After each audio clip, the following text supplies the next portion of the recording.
Hey, what's up, everybody? This is Charles Sabansi. I want to welcome you guys to another episode of the Dreamerspro Show, where we cover everything from sports, hot topics, classic debates, entertainment, and we give you guys a fresh perspective on things and how we see them. And today we're going to be roasting the Memphis Grizzlies just a little bit more. Just a little bit more. But before we get into it, please make sure you like the video and subscribe to the channel. Let's just get into these. Let's talk about these damn Memphis Grizzlies, man. The Memphis Grizzlies at first were cute.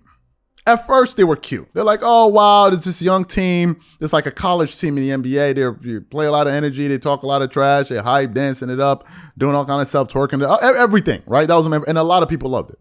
A lot of people thought it was funny. At first, I thought it was funny, but then after a while, I'm like, okay, this is starting to get cringy. And then now this is looking corny. Because these dudes is running around here talking all of this stuff like as if they got multiple NBA championships on this team and they don't even have a single championship to any of their names. But nevertheless, they were talking like it. Oh yeah, you know, John Morant, we running up the chimney. We got smart. This was the Memphis Grizzlies all season long. There's so many games when you see them talking to the what is it to the Golden State Warriors, going back and forth with them. All of these different things. Now, early this season, there was an interview that was conducted on ESPN by Malika Andrews where she interviewed John Morant.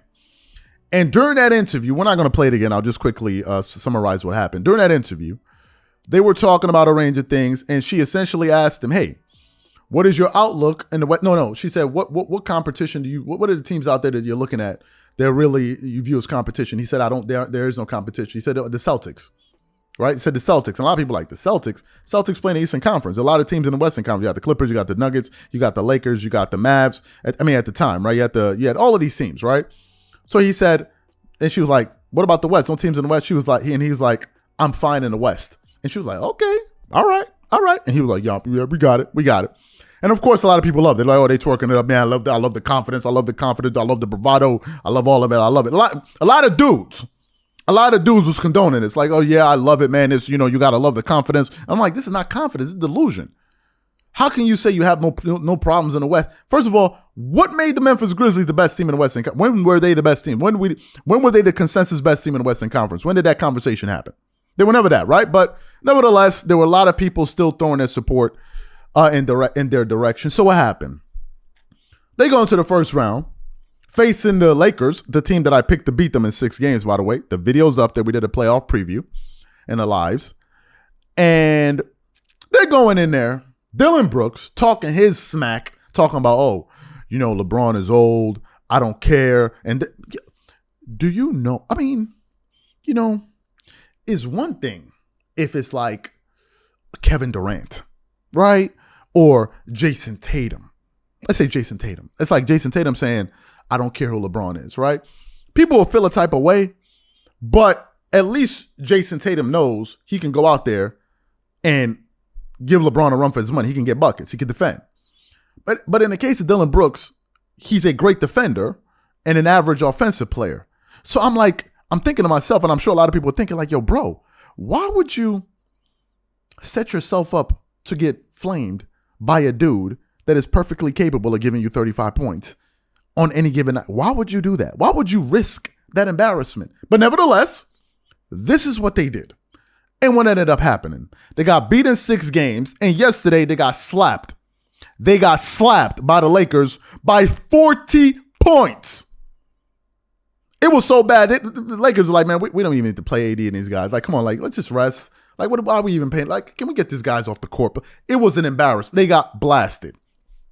Then at the end of the game, the reporter, as you know, was going to ask John Morant, hey, Ja, what do you feel about your comments about when you said, I'm fine in the West? But before we get into his comments, this video is brought to you by sponsor Aura, who's also the official sponsor of the T-Wolves. Do you know what the fastest growing crime in America is today? It's identity theft. Imagine trying to log into your email only to see that your password has been changed. Then you start getting weird notifications from your bank and credit cards only to find out that all of your personal and sensitive information has been totally compromised. If you think it can happen to you and your family, just know that in 2020, over 49 million Americans were victims to identity theft, costing them a combined $56 billion. That is why we are excited to partner with Aura, who's the sponsor of this video. Aura is the #1 identity theft and financial fraud protection. Aura monitors the dark web and alerts you if any of your passwords and accounts have been breached. And funny enough, after using Aura, I discovered some of my credentials were floating around in the dark web, and the app showed me exactly when and where the breach happened. In addition, Aura allows you to set spending alerts and they'll notify you of any suspicious transactions. Aura is 4 times faster than any of its competitors in alerting you if someone is trying to open a credit card or obtain a loan using your name. And remember this, every 14 seconds someone becomes a victim of identity fraud. Don't let it happen to you. Now click the link in the description and try Aura for free for 2 weeks and see if any of you or your family's personal information has been compromised. Start your free trial at aura.com/dreamerspro. And when you try Aura by using the link in the description below, also know that you're supporting this channel. Thank you. So what we want to do is we want to play Ja Morant's interaction with the reporter when they asked him this question about I'm fine in the West. And also, I want you guys to listen to his outlook moving forward as a team. So take a listen to what Ja Morant had to say there. After how competitive the team was the past 2 games, how do you account for how quickly this one got away from you? I felt like even though, it got away early, I felt like, we were still battling for the most part. They, started knocking down some shots. I felt like, they was, pretty much just getting to the paint too easy for us. And that would, pretty much hurt us. In recent games, it wasn't, as easy for them. We was making them work, forcing tough shots. And, that pretty much allowed us to, rebound and run. Obviously, our bigs tonight was in foul trouble, which we lack, pretty much right now, due to injuries. Yeah, I just feel like it was that. We just got to be, more locked in on the defensive end and, keep guys in front. And if your man get beat, have your brother's back. Ja, the I'm fine in the West comment's going to get thrown back in your face at this point. Yeah, I don't mind. I don't care. I said it. I deal with it. So. And the other thing I want to ask you, how do you evaluate yourself as the leader of this team this year, and how do you think you can grow in that area? I just got to be better, with my decision making.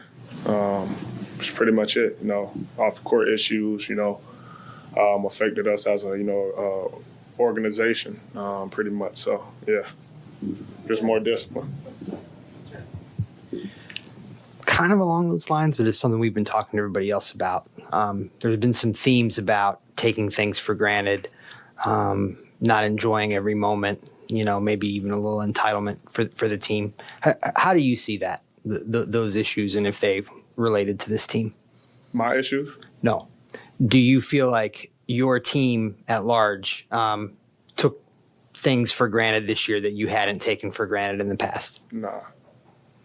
Okay. Dez and Taylor had talked about they thought that was the case, that maybe last year everybody was a little more locked into the moment, and this year that just some things were expected. And yeah, people have different opinions. Okay. Okay. I don't know what you want me to say. Like, you asked me, I said no. If they felt like that, then that's their opinions. But we here definitely got to be better though. So you heard Ja Morant's comments. He was like, yeah, I know I said it. It is what it is. Now, I don't know if it's like a new age kind of thing. I don't know what it is. Personally, I believe that a lot of the issues that we see in society, especially with younger guys, I blame a lot of that on the older guys. This is just my opinion. I think that a lot of older guys in their late 20s, early 30s, 40s, and some guys even in their 50s, a lot of these guys are afraid to be their age. A lot of them want to be friends with younger guys. Not that there's nothing wrong with being friends with you. Obviously, there's never there's nothing wrong with that. But they don't want to be their age. They want to still be cool.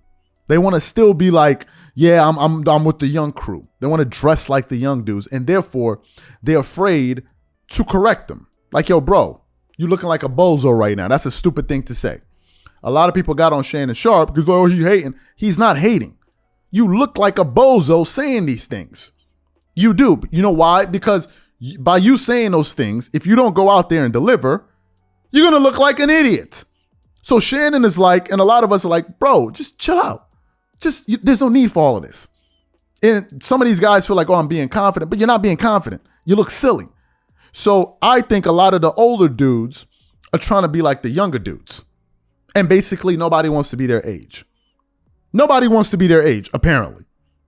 It's like the taboo thing now is to be your age as a man. Like, God forbid you're 30 years old. God forbid you're 40 years old and you act like it. Oh my God, what's going to happen? It's the end of the world. And I think they're the ones that are encouraging this type of nonsense. They're the ones. They're the ones, because on our platform, we say, I think that's ridiculous to say. But there's some people out there, older guys, that support this, that want to be young guys for whatever. I don't understand. Like, I was a young dude. I was 18. I was 19. I was 22. But I don't want to be that no more. I enjoy being how old I am. Like, why would I want to be a kid again or a young dude? Why would I want to do that?